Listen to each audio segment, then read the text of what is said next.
ಶುಭೋದಯ, ನಮಸ್ಕಾರ, welcome to Yoyo Kannada. ಬನ್ನಿ ಈಗ ನೋಡೋಣ ಶನಿವಾರ ಪೇಟೆಯಲ್ಲಿ ಚಿನ್ನದ ಬೆಲೆ. ಬೆಂಗಳೂರಿನಲ್ಲಿ ಚಿಲ್ಲರೆ ಮಾರುಕಟ್ಟೆಯಲ್ಲಿ ಚಿನ್ನದ ಬೆಲೆ ಗಣನೀಯವಾಗಿ ಕುಸಿತ ಕಂಡು ಬರ್ತಾ ಇದೆ. ಮೂಲಗಳ ಪ್ರಕಾರ 22 ಕ್ಯಾರೆಟ್ನ ಚಿನ್ನದ ಬೆಲೆ 85 ರೂಪಾಯಿಗಳಷ್ಟು ಕಡಿಮೆಯಾಗಿದ್ದು 10 ಗ್ರಾಂಗೆ 90,700 ರೂಪಾಯಿಗಳಿಗೆ ಇಳಿದಿದೆ. ಅದೇ ರೀತಿಯಾಗಿ 24 ಕ್ಯಾರೆಟ್ನ ಅಪರಂಜಿ ಚಿನ್ನದ ಬೆಲೆ ಕೂಡ 65 ರೂಪಾಯಿಗಳಷ್ಟು ಇಳಿಕೆಯಾಗಿ 10 ಗ್ರಾಂಗೆ 99,220 ರೂಪಾಯಿಗೆ ತಲುಪಿದೆ. ಬೆಳ್ಳಿ ಬೆಲೆ ಕೂಡ ಇಂದು ಸ್ವಲ್ಪ ಕುಸಿತ ಕಂಡಿದ್ದು ಬೆಂಗಳೂರು, ಮುಂಬೈ ಮುಂತಾದ ಕಡೆಗಳಲ್ಲಿ 1 ಕೆಜಿ ಬೆಳ್ಳಿ ಬೆಲೆಯಲ್ಲಿ 1,500 ರೂಪಾಯಿ ಇಳಿಕೆಯಾಗಿ 1,09,500 ರೂಪಾಯಿಗೆ ತಲುಪಿದೆ. ಇನ್ನು ಚಿನ್ನದ ಬೆಲೆಯಲ್ಲಿ ಕುಸಿತಕ್ಕೆ ಹಲವಾರು ಜಾಗತಿಕ ಮತ್ತು ದೇಶೀಯ ಅಂಶಗಳು ಕಾರಣವಾಗಿವೆ. ಮೊದಲನೇದಾಗಿ ಅಂತಾರಾಷ್ಟ್ರೀಯ ಬಂಗಾರದ ಮಾರುಕಟ್ಟೆಯಲ್ಲಿ ಕಂಡು ಬಂದ ಬದಲಾವಣೆಗಳು ಭಾರತದ ಚಿನ್ನದ ಬೆಲೆಯ ಮೇಲೆ ನೇರವಾಗಿ ಪರಿಣಾಮ ಬೀರಿವೆ. ಜಾಗತಿಕ ಆರ್ಥಿಕ ಸ್ಥಿತಿಯ ಸ್ಥಿರತೆ, ಅಮೆರಿಕದ ಡಾಲರ್ ಮೌಲ್ಯದ ಏರಿಳಿತ ಮತ್ತು ಫೆಡರಲ್ ರಿಸರ್ವ್ನ ಬಡ್ಡಿದರ ಕಡಿತದಂತಹ ಕಾರಣಗಳು ಚಿನ್ನದ ಬೆಲೆಯ ಕುಸಿತಕ್ಕೆ ದಾರಿ ಮಾಡಿಕೊಟ್ಟಿವೆ. ಇಸ್ರಾಯೇಲ್ ಇರಾನ್ ಮಾತುಕತೆಗಳು ಸಕಾರಾತ್ಮಕವಾಗಿ ಮುಂದುವರೆದಿರುವುದು ಜಾಗತಿಕ ಅನಿಶ್ಚಿತತೆಯನ್ನು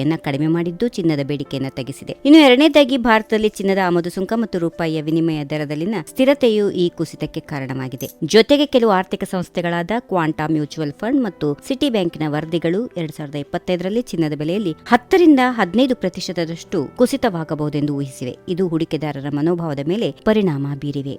ಈ ವಿಡಿಯೋ ನಿಮಗೆ ಇಷ್ಟವಾದಲ್ಲಿ ಲೈಕ್ ಮಾಡಿ, ಶೇರ್ ಮಾಡಿ, ಸಬ್ಸ್ಕ್ರೈಬ್ ಮಾಡಿ.